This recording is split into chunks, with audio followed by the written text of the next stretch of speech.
Welcome back to the Groundless Ground podcast, the leading edge of integrative mental health. I'm your host, Lisa Dale Miller. You can subscribe to, download, and review the Groundless Ground on iTunes, Google Play, YouTube, Stitcher, TuneIn, and of course, find out more at groundlessground.com. I'm ready to go. How about you? It seems the more mainstreaming of mindfulness occurs, the more its claims are being questioned.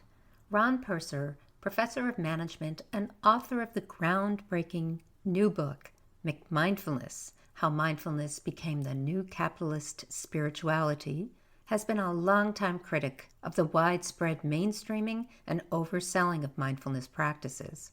He views mainstream mindfulness as an amplifier of Western consumerist individualism and a banal form of capitalist spirituality, one he claims utterly avoids cultivation of social and political transformation. Ron challenges the widely accepted narrative that stress is self-imposed and mindfulness is the cure-all, and offers ways for mindfulness delivery in healthcare and business settings to cast off its neoliberal shackles and be redirected toward collective awakening. Ron and I have known each other for quite some time. He is erudite and engaging. I truly hope you enjoy this stimulating and intimate dialogue. Ron Purser, it is a complete joy and a great honor to have you on the Groundless Ground podcast. Thank you, Lisa. It's been a long time. You have a new book out, McMindfulness, How Mindfulness Became the New Capitalist Spirituality. And of course, we're going to talk a lot about your new book. But you know, I actually would like to let the listeners get to know you because you have such an interesting combination of interests and professional pursuits. I really want people to know why you, of all people, would be writing this book on McMindfulness. You are a professor of management at SFSU. You've also been in the Dharma as a practitioner and a teacher in the Zen Dharma tradition and also Chartang Talkyu Rinpoche's tradition. Yeah, I've been based in academia for 30 years now. I'm looking forward to retirement. Yeah, my discipline is management and organizational behavior. But even within my own discipline, I have not really been in the mainstream in terms of my professional interests. I'm really kind of a misfit, even in the College of Business. I really shouldn't be located there. You know, I started formally being drawn into Buddhist teachings around 1981, 1982, although I was dabbling and, exploring before that.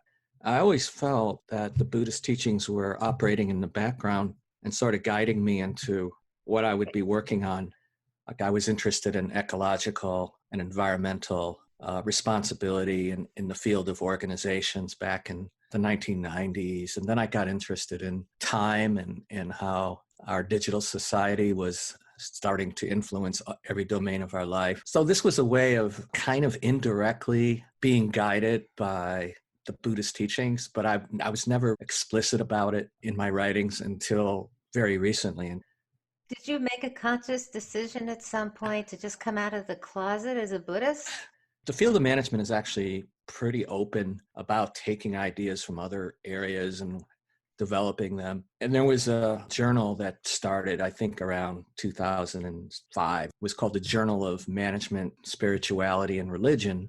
So in my own professional field, they were entertaining ideas like this. And I said, wow, this looks like a window of opportunity for me to maybe perhaps start writing about Buddhist philosophy, Buddhist psychology, what it might have to offer to the field of management. I actually did some writing with the late Albert Lowe, who was a remarkable Zen teacher, a remarkable man, and his books really influenced me. So we co-authored an article and did some other things together. So that was the beginning of it. And then when I started to see mindfulness start to pop up in mainstream culture, especially when I started to watch YouTube videos of what was going on in Google in the early days when they were just starting to think about how to bring in mindfulness into Google, that's when it really piqued my interest. That's when I really started to pay more attention.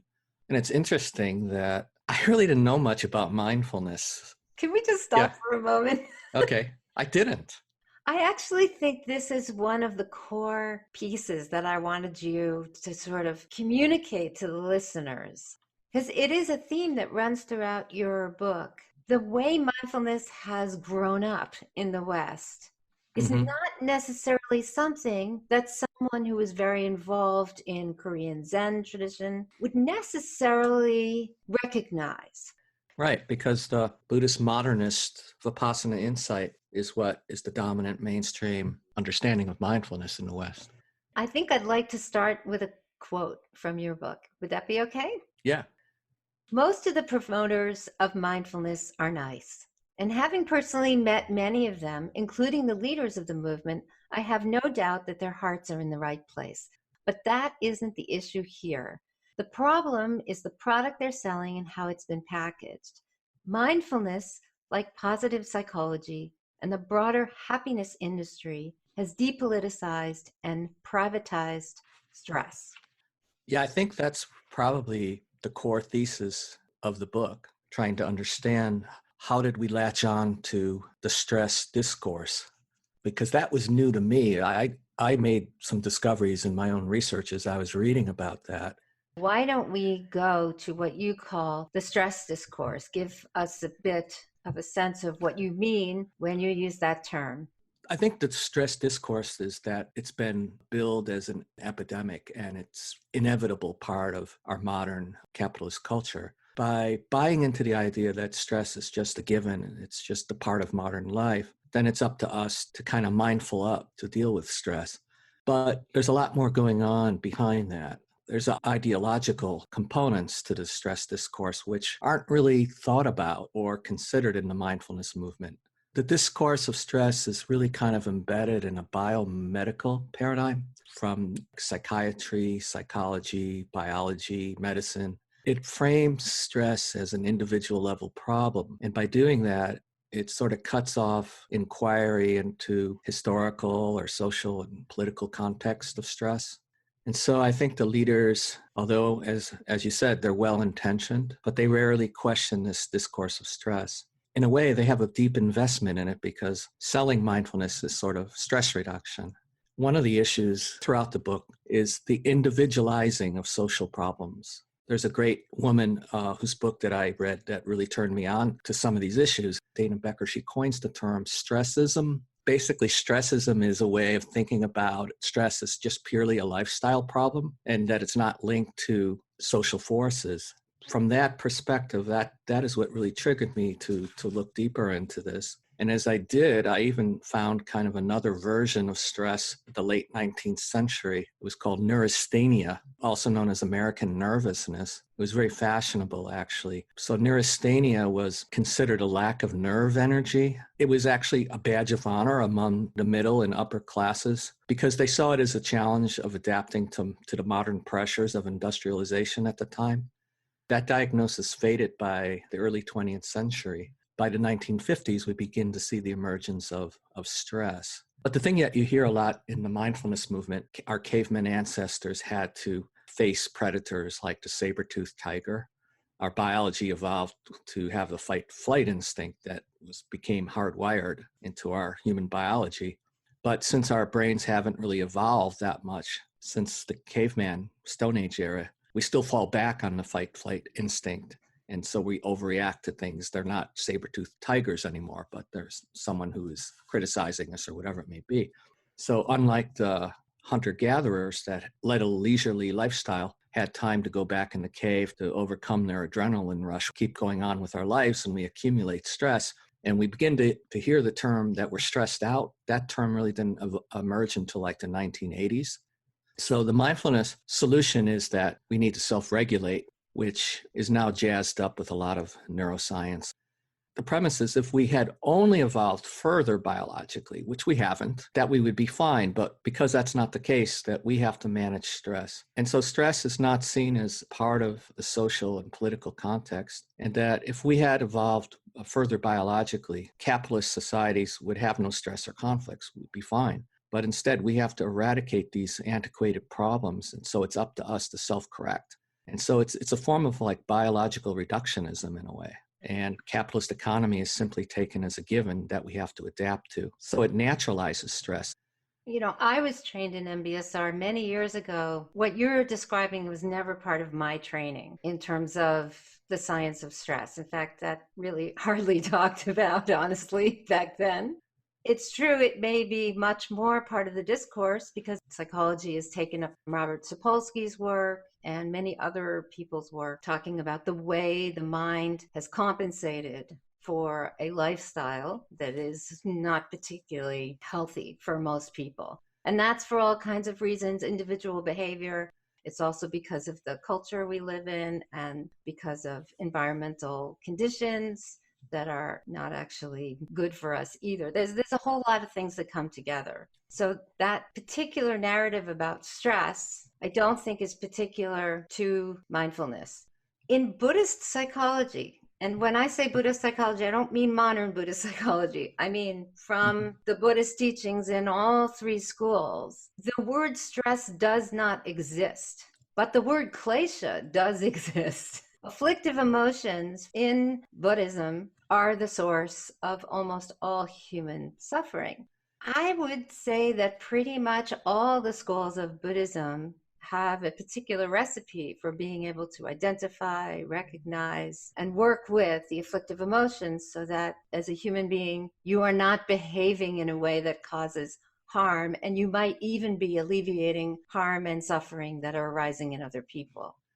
There are many concepts from that kind of mind training and Buddhist philosophy and its practical application in many of the meditation practices that come out of Buddhism that were adopted by the mindfulness training, particularly MBSR. But what I don't think happened was I don't think the translation of the teachings about the kleshas and the afflictive emotions were communicated in MBSR.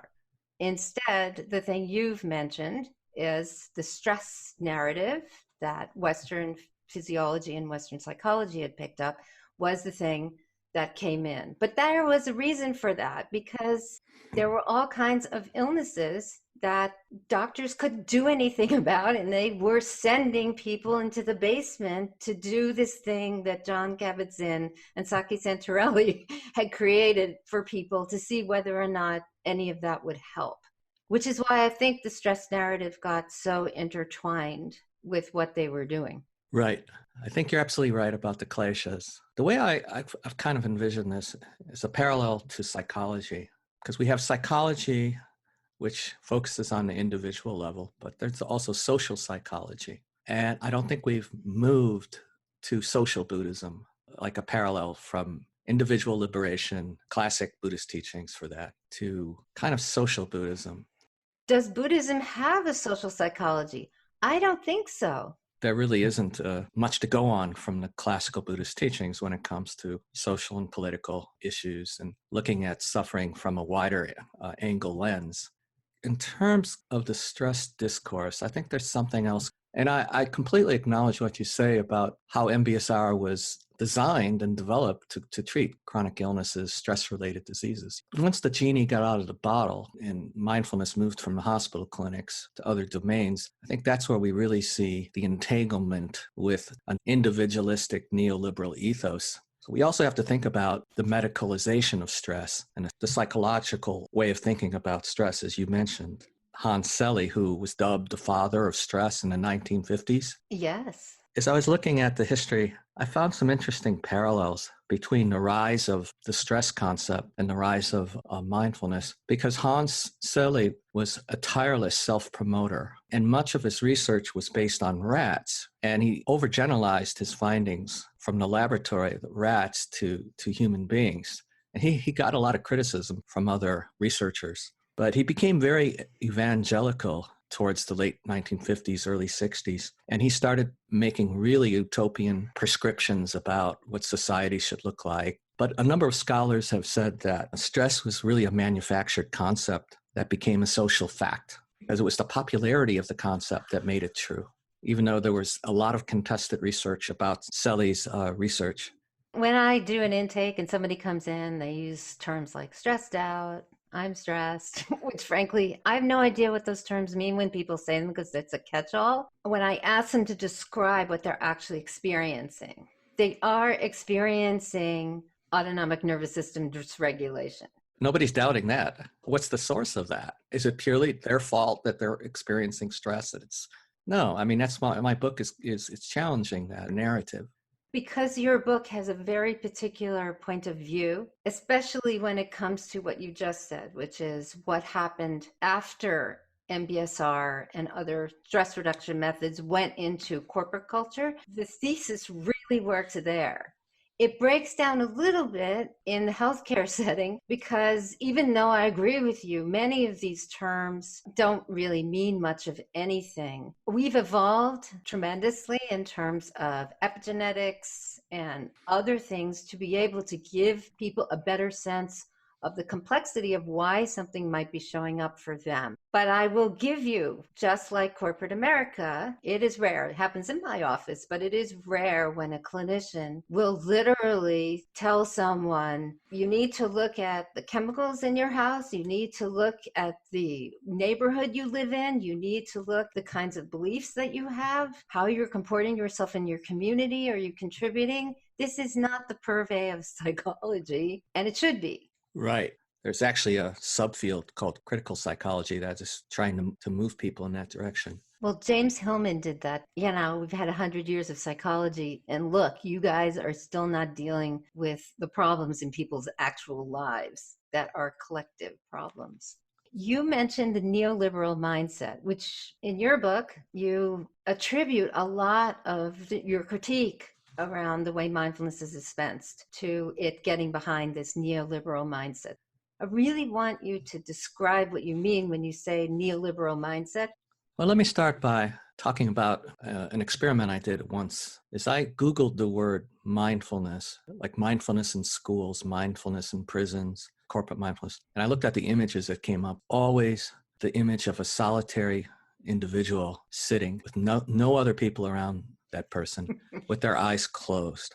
Wait a minute. This is like a cultural representation. Really had no idea what neoliberalism was. So anyway, the more I dug into it, the more fascinated I became. I started reading Michel Foucault, who's a French philosopher. I've not read that much of Foucault, only bits and pieces. But there was one concept that he talked about, and it's a jargon-laden word, but it's called governmentality.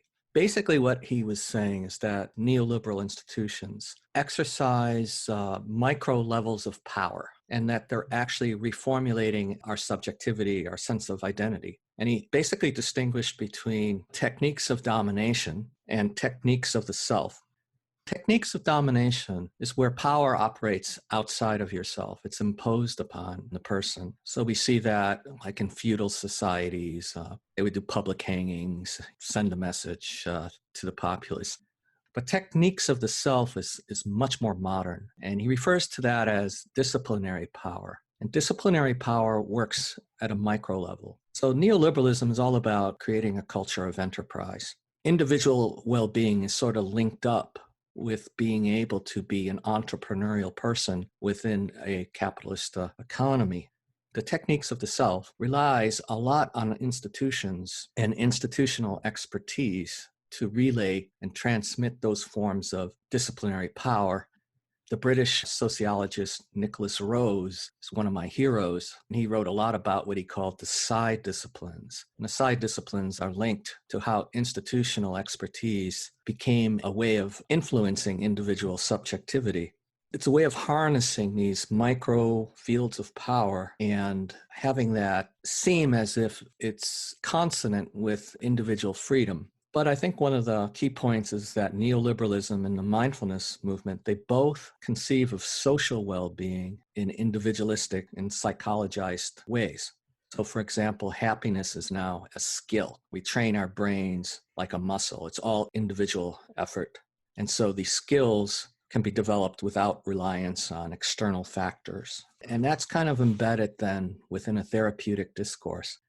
So it reframes our problems as outcomes of individual choice, and so that our personal troubles are never linked or attributed to political or socioeconomic conditions. And from that perspective, that is really resonant with a neoliberal ethos, because neoliberalism wants to individualize all social problems too. And so it's through atomized individuals working on themselves alone without social support is part of the cultural milieu of neoliberalism. So it is the cultural milieu of Western psychology. Right. Work on yourself in the room with a therapist. I keep hearing you say that neoliberal mindset makes it so that working on yourself is the only attractive thing. Right. It's almost like a makeover, like refashioning. The self becomes a form of human capital that it has to constantly retool itself so that it's a competitive actor. The thing that's missing then is the turning of the view outward so that a person might take what they've gained in terms of self understanding or self healing or whatever and offer that to the culture as a way for the society to be able to participate in that awakening, or we can use the word transformation, or we can use the word healing, whatever you want to use. Yeah, absolutely right. People like William Davies in his book, The Happiness Industry, he basically says that a lot of depression is critique turned inwards. Like, as you say, we don't have the explanatory or counter narratives that would help us turn it outwards. The other thesis that you had in your book, which I actually kind of agree with, you say that a fundamental tenet of neoliberal mindfulness as it's delivered is that the source of people's problems is actually in their heads. Yeah, absolutely. It may be a bit repetitive in the book about that point, but well, that's another fallout of the depoliticized way of thinking about stress, too. Can I mention another scholar, Henry Giraud? He talks about neoliberalism is a disimagination machine. And what he means by that is that it stifles our critical and radical thinking because we're admonished constantly to turn inwards and manage ourselves, to work on ourselves and become more self-disciplined. It's a depoliticized framing because, as you said, psychology and neoliberalism are close bedfellows. Neoliberal political philosophy is afraid of collective action. It's afraid of solidarity. That would be counter to the whole premise of neoliberalism. You know, the destruction of unions, the austerity measures, pulling away of social welfare programs. That is all about deconstructing collective power of people working in solidarity with each other. All the things you just mentioned, it appears as though it's in fact the conservatives who've been spearheading all of that. Well, there's a lot of argument that it started with Bill Clinton. He was seen as a neoliberal centrist. And so you don't have to be Democrat or Republican. You can still be neoliberal and be a Democrat. If I were to just summarize, neoliberalism does two things. It wants you to pay attention to yourself so you don't pay attention to the collective and the conditions around you. But it sounds like it doesn't even really want people to pay attention to anything other than their own needs. Yeah. It's very self-centered, yes? Yeah. Just to go back to Buddhism versus Western mindfulness, Buddhism is interesting. Buddhism wants you to understand the nature of suffering as it arises in the mind through the afflictive emotions. It wants you to have a set of skills in order to transform that. And ultimately, it wants you to function differently in your world so that you are lessening suffering. So do you feel as though when your critique of the mindfulness movement, that last piece is missing? Oh, yeah. So how come you think that happened? In all your research on the mindfulness movement, at what point do you think that tending for the people around you was not important? Because we could both say it's packaged as a therapy. I think it's because it kind of piggybacked as a form of self-help. It's all related to the medicalization of stress, pathologizing of stress, the idea that it's an individual practice, the commodification of mindfulness. All these kind of forces are intertwined and entangled. The whole notion of inner and outer is a construct, at least in the Mahayana, Vajrayana teachings, that wouldn't even hold up. Mm-hmm. I think there's also a problem in the root metaphors that are informing modern mindfulness practices.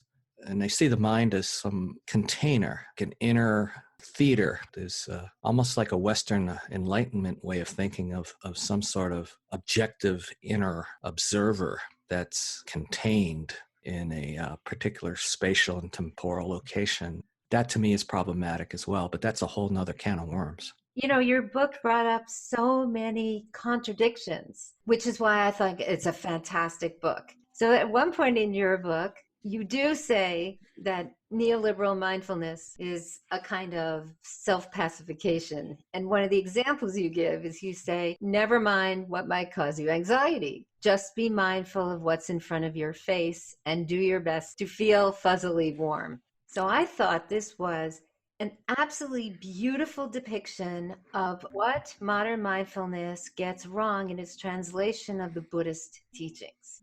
There is teaching on the essence of mind, which is the field of awareness. And Buddhism teaches that if you don't look into the mind as the mind actually is, you go through life not questioning the habitual ideation of self and other separateness. Yeah. We just grasp at the solidity of our views and our solitary existence. What you've done here is you've said the technique of resting in awareness in the mindfulness movement has turned into, well, just be aware of what's there and feel good. Yeah. This is got nothing to do with the recognition, analyzation, and capacity to understand the nature of the delusion of self and other separateness, anatta, that is the core of the Buddhist teachings. I tried to not go too far into Buddhist analysis or Buddhist teachings. I'm hoping that the book will stand on its own, even without Buddhism in the dialogue. But I agree with you completely. Your critique is what they've done and the way they've interpreted. They've only done it because it's a reflection of our capitalist culture and the way everything is marketed. And this is what really irritated me, is the exaggerated claims that people make in the mindfulness movement and how this highly individualistic practice is going to miraculously transform and change our society. Everyone has a theory of change, and their theory of change is an individual theory of change. The ideological message also is, well, if you can't alter your circumstances, then you can change your reactions to circumstances. And that's good. I'm not just saying that that's undesirable, but to leave the conversation at that point is politically naive. As long as I'm mindful, I'm okay. If MBSR went the next step, whatever it is you've done on the inside to shift your relationship with difficult external circumstances, apply that outside, would that take it away from being neoliberal mindfulness? I don't think it's sufficient. Some people in the mindfulness movement have quite a big megaphone when they're speaking. John Kabat-Zinn and others. He deserves to have a big microphone, doesn't he? He has a big megaphone, but I'm saying it's such a lost opportunity to just spew out this individualistic rhetoric and make these grandiose claims that we're heading towards a global renaissance and individual mindfulness is going to even change fake news, and it's going to do everything. It's like a global panacea. And those exaggerated claims, I don't think they're helpful. We're at a juncture where we need mindfulness 2.0 is. You're a very well-published, intelligent academic, and you are a Dharma teacher. So if you could come up with mindfulness 2.0, what would it look like? Well, that's the last chapter in the book where sketching some rough ideas about what that might look like. And I think that's my next project, articulating that. People like Mushim Akita at the East Bay Meditation Center, they're already blending social activism with mindfulness practices. In the UK, there's the Mindfulness and Social Change Network. I think the point is that mindfulness training is a pedagogy. We have MBSR, it's an 8-week curriculum. If you're trained as a teacher, you have these modules. So these curricula are not set in stone. I think there's a wide open opportunity to recreate mindfulness curricula, expand our horizons, seeing the structural causes of stress and many other elements that affect us. Therapeutic mindfulness, and even I would say classical Buddhism for that matter, are focused on what is called first level suffering. The first order of suffering is old age, sickness, and death. We can obviously see the sources of second order suffering. It could be like genocide, corporate practices causing chemicals that are causing cancer. We can pinpoint perpetrators of those causes of stress. They're visible in the second order, but they're larger than the personal. They're outside the person's psyche. And then we have the third order of suffering, and that's where it gets really hard to pinpoint. The neoliberal aspect of society is entangled then in first and second level suffering. It's almost like the sources of that level of suffering are almost invisible. So it becomes very hard to work with it. Now you're talking about an analytical practice. The practitioner of mindfulness would actually be using mindfulness as it's translated properly, recollecting all of these three levels in which suffering is created for human beings and ostensibly our animal brothers and sisters, our vegetable brothers and sisters, basically the entire planet. So you would have in your awareness a greater sense of what the meaning of suffering is. You make a really good point. You're making a critique about mindfulness and you're saying there's another kind of mindfulness. So I'm very interested in this other kind of mindfulness. So you do the analytical practice and you understand the realms of suffering. You don't just look at you and say, I'm the source of suffering. What's the action-oriented practice that you would then do with the analysis? It's hard for me to really articulate that because I'm still in the process of thinking through what that would look like. Your critique also has shown up in the Buddhist world in America. Many of the sanghas that I know have embraced social action, whether it's feeding the hungry, getting involved in political action. There's much more of that going on in Buddhist sanghas because people want to have more community. They want to do more than just sit in silence. Socially engaged Buddhism need to go way beyond what they're doing. I was speaking with David Loy a couple of months ago. It's still kind of an individual level service model, which is good. I think we're taking it to another level, really forging community and solidarity, and that becomes part of the practice.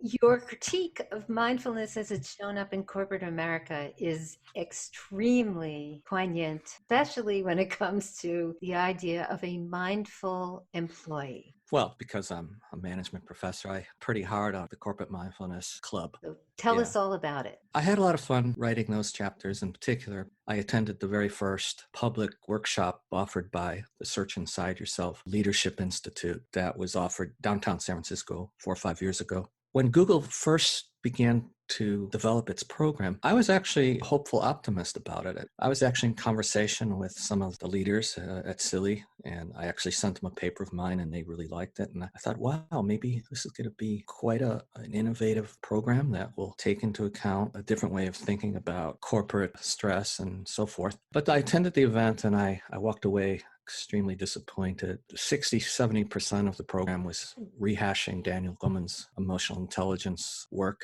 It was very sophomoric. I went to a few more events on corporate mindfulness. I went to a conference called the Awaken Leadership Conference. I took my name badge off so people would know who I was, and I didn't want them to suppress or hold back what they were saying if they knew I was there. These are corporate consultants, corporate trainers, and I've been there. I've done that for 10, 15, 20 years. Back in the day when I was involved in management consulting, organizational development, we came from a very idealistic point of view. Organizational development was a movement in the 1960s, 1970s, 1980s, where we had a systematic approach to go into organizations and try to actually transform them to be much more humane, much more humanistic, much more participative, to eradicate hierarchy and make it much more egalitarian. And some of my friends were in Scandinavia, and they were doing even more radical work. We had a few progressive managers here and there that were really gung-ho about doing it. And we had some really incredible successes at the plant level, at, let's say, a factory level of a corporation like General Foods or Procter & Gamble. We'd be consulting to one of the plants, and we had these remarkable results. But then the corporate headquarters became very fearful of these changes and pulled the plug, reverted back to traditional hierarchical organizations. And that's when I became disenchanted with these interventions. You felt disenchanted with the whole idea of change management at all? No, as I was saying, at the local levels, let's say a factory that was part of a large corporation, these were sort of pockets of innovation that actually were quite successful. But the corporate centers of power were threatened by that. I said, the problem is much larger. It's an institutionalized problem. It's an economic structural problem of the way our economy is. Companies have to answer to Wall Street, basically a threat to the notion of power. Why did you think it would be helpful to have Google's mindfulness program taught to employees? the main thesis of mindfulness in corporations is if you teach it to your employees will produce better, they'll be able to handle more stress, means you can treat them worse and they will still perform. I'm not exactly sure how that's helpful to employees. I could see that it's very helpful to management. So when I saw corporate mindfulness come on the scene and it was just individual level training, are you kidding me? Corporate mindfulness programs are going to turn them into gentler, kinder, more environmentally responsible corporations. Is that what they said? Well, they all say it. Almost every corporate mindfulness trainer will make these promises. It's the Trojan horse argument, right? Get a little mindfulness in there, and once the army comes out of the horse and when everyone's been trained in mindfulness, and suddenly corporation's going to flip and turn into an angelic force for society. And I knew that was really flawed. Sounds like the same argument that's being used for mindfulness in the political arena. Oh, yeah, absolutely. I have a chapter on mindful politics in the book. This is a meme that cuts through all schools, governments, corporations. It's a politically naive, wishful thinking to think that just training someone in breathing exercises is going to radically turn over the foundations of capitalist organizations.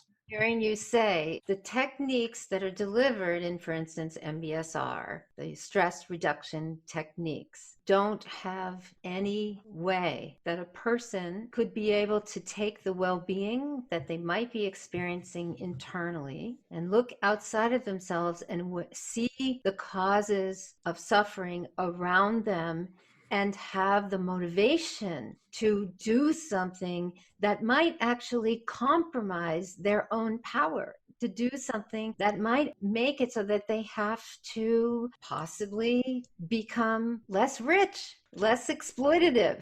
There's no translation here. This is what I'm hearing you say. Anything's possible. But I think what's missing is there's not that collective pulling together of people that can then have a conversation about, this particular corporate practice is really causing a lot of negativity and, we don't think it's right.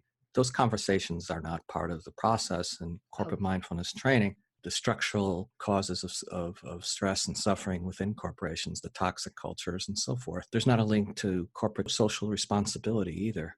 Would imagine it's extremely hard to sell a corporate mindfulness program if you're telling the sponsors, the senior executives, like, we're going to analyze some of the corporate policies and practices and even maybe the products that we make, like at Monsanto, poster child for mindfulness back in the late 90s. Corporate mindfulness programs are like integrity bubbles. They offer a small oasis of relief for a small number of employees. But the corporation as a whole are still producing externalities that could be detrimental or harmful to society. It seems like a mindfulness program in a company becomes a way to license the company to behave badly because it has a mindfulness program. It's equivalent to greenwashing that the corporations were doing with environmentalism. People do this in their own lives. And I think that's a critique that you would have, again, of mindfulness. Yeah, and it comes back to the neoliberal doctrine of individual responsibility again. One example I use in the book is recycling. For example, the Keep America Beautiful campaign, when we came up with the term litter bug. And then there was that public service ad with the Native American with the tears. At face value, it seems very benevolent, but it obscures the real problem, and that is corporate polluters of making plastic bottles. The other thing that I really heard you just say that I really got, that for you, the next step looks like any practice that you might be doing would be eliciting a sense of collectivity and then would have a mechanism in which you could do some kind of collective action to make actual change happen, not just in your life, but in a larger way that might actually change the way the culture views itself, behaves, etc. Because mindfulness started out and got locked into the biomedical world, it became recontextualized uncritically into a neoliberal ethos, transplant of Western Buddhism into, from the East to the West. And we're still in a process of cultural translation, right? I mean, it's been 50, 100 years at most. But in terms of mindfulness in particular, it's like 1979. And I mean, that's kind of when it became medicalized and seen as a therapeutic technique. we've ignored other particular hosts. I'm thinking about historically, like the beloved community of the civil rights movement is an example of how the religious impulse was a fuel for building these collective movements that were value-driven and supported by the community. We haven't done that yet, even for Western Buddhism for that matter. My thesis around why that hasn't happened, the civil rights movement was populated by people who were so threatened and needed to make change in order to live in this country. And there were cadres of the upper middle class who invested time and energy with them to make that happen, because they just couldn't imagine America continuing to so thoroughly negate an entire race of people that lived here. I feel like both Western Buddhism as well as the mindfulness movement has always been populated by the upper middle class. And therefore, there is no incentive really to change the outside, because the outside is actually conducive to them having what they want. That's why it's always been focused on the inside, which is true of psychology as well, frankly, because in the West, it's been an individual endeavor. It just appears to me as though this thing is different than the civil rights movement and much more difficult to try to interject something that is probably going to bring external suffering to a group of people that are not interested in suffering at all. It may be the fact that we just haven't reached a collective level of pain yet to get to the critical turning point for that to happen. Global warming is the thing that's going to the climate emergency is going to do it. Yeah. It's already happening. And I don't know why we're taking our time. You have to have it in your face. Yeah. Be motivated to do something. We're doing this dialogue before the book has been released. What are you anticipating in terms of the way it's going to be received? I wrote the book, it's out there, and I'm moving on to the next thing. It's my offering to unfreeze where we got stuck and how we can reclaim mindfulness for greater social good. There is one more thing I wanted to talk about. You used a term called magical voluntarism in relationship to how mindfulness programs have been co-opted and adopted by psychologists, clinicians. Well, here's what David Smale says. And when he talks about magical voluntarism, he says the central connection here is that with perhaps the expert help of your therapist or counselor, you can change the world you are in so that it no longer causes you distress. Magical voluntarism actually means you become a volunteer for yourself, and you take all that energy and you're told you can change your life. If the story you find yourself in causes you distress, tell yourself another one. Just tell yourself another story. Yes, of course, that's narrative therapy.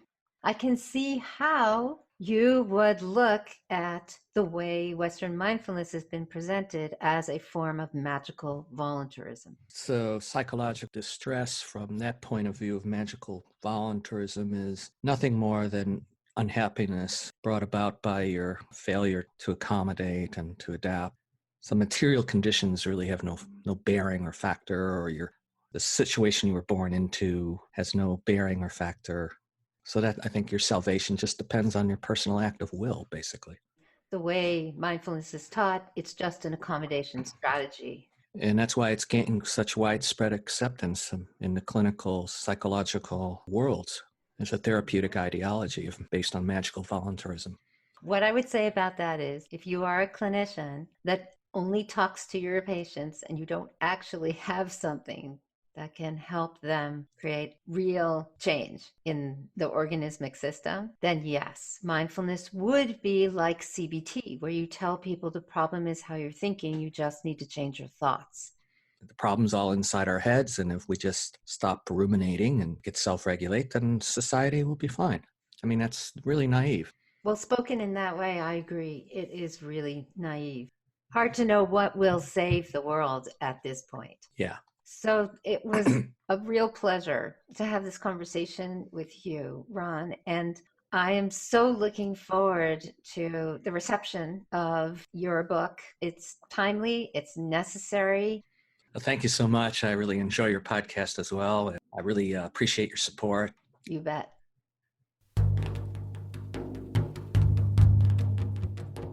Thanks for listening to today's show. To get in touch, please visit groundlessground.com. Let's dedicate our efforts to the healing of our planet and all its inhabitants. See you next time on the Groundless Ground.